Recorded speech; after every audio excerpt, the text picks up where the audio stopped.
Bien le bonjour tout le monde, c'est JC. Donc après un petit temps de repos, j'ai décidé de revenir parce que j'en avais un petit peu marre. J'étais un petit peu fatigué de toutes les vidéos que j'avais faites à la suite récemment, quoi.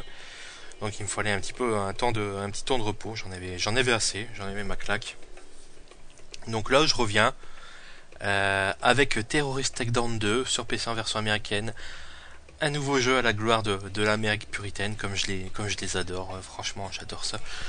Et bien sûr, mes détracteurs diront que j'en fais toujours trop avec l'Amérique puritaine, mais je leur dirai d'aller voir ailleurs si ça leur plaît pas, quoi. Et donc, on va tout de suite commencer en faisant single player, load game. Et quand j'ai terminé le jeu une première fois, il n'y avait pas de. Je me suis aperçu qu'il n'y avait pas de mission select, de sélection de mission. Donc j'ai dû le terminer une deuxième fois en sauvegardant au début de chaque mission pour donner un espèce de mission select, quoi. Et comme là, vous le voyez, il n'y a que 8 missions que j'ai terminées en 1h45 minutes en difficulté normale. Donc ça fait pas beaucoup. Ça fait pas beaucoup du tout. Donc on va faire la mission 4, The Escape, qui est la mission certainement la plus difficile du jeu. Parce que le jeu est relativement facile, sauf dans cette mission qui est franchement chaude. Et donc, ah oui, il caresse son arme, il l'adore, c'est un américain, et comme c'est un américain, il adore caresser ses armes, parce que le deuxième amendement lui en donne le droit. Donc, alors pour le scénario, eh ben, on est des gentils militaires américains qui doivent sauver les innocentes victimes kidnappées par les méchants terroristes d'Afrique du Nord, d'un pays fictif, bien entendu. Et on a aussi une surprise, c'est que pour une fois, on n'aura pas que des méchants terroristes d'Afrique du Nord, on aura aussi des mercenaires, à la plupart du temps américains, envoyés par Monsieur Coburn, qui est un ancien, soldat du Vietnam, un vétéran du Vietnam. Et on va devoir combattre aussi des mercenaires, ce qui est assez original dans un FPS. Donc, faut tout de suite le dire, c'est un FPS, petit budget, de commande, développé par une petite équipe d'Europe de l'Est, qui est comme c'est un jeu de commande. De toute façon, c'est pas, il y a aucune inventivité, il y a aucune profondeur dans le jeu, à part utiliser le moteur graphique de Fear, qui est correctement utilisé, on va dire.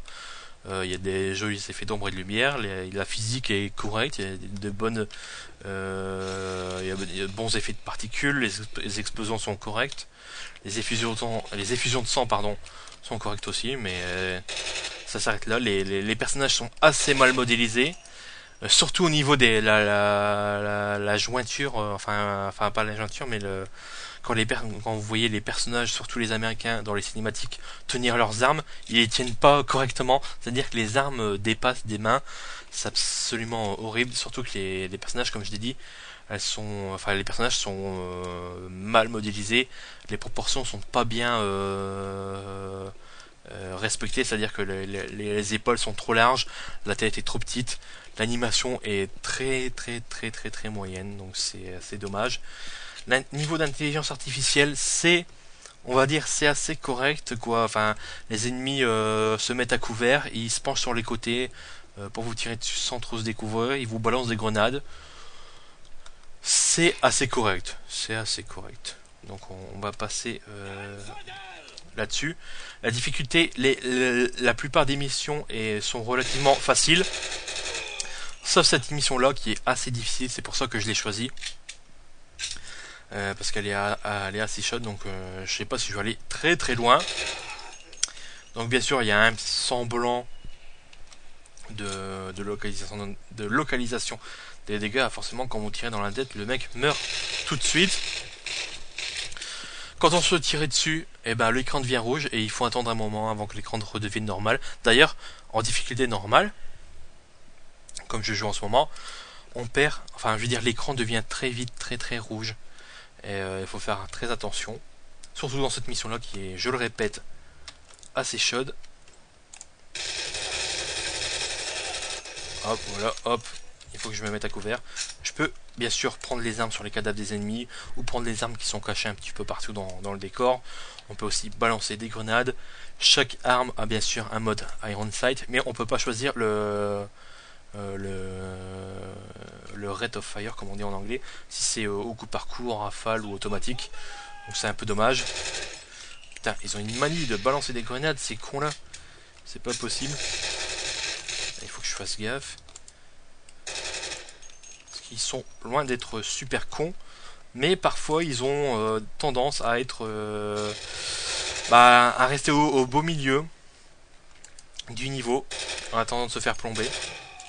Alors bien sûr au niveau des modèles, des skins des ennemis, il y a très peu de différence. On a deux trois modèles pour les terroristes et un modèle pour les militaires ennemis, et ça s'arrête à peu près là. C'est pas terrible.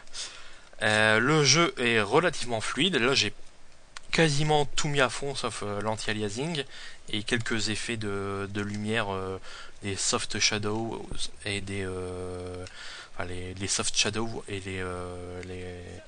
la lumière volumétrique, ça je l'ai viré, et l'anti-aliasing, mais à part ça tout est à fond, c'est relativement fluide.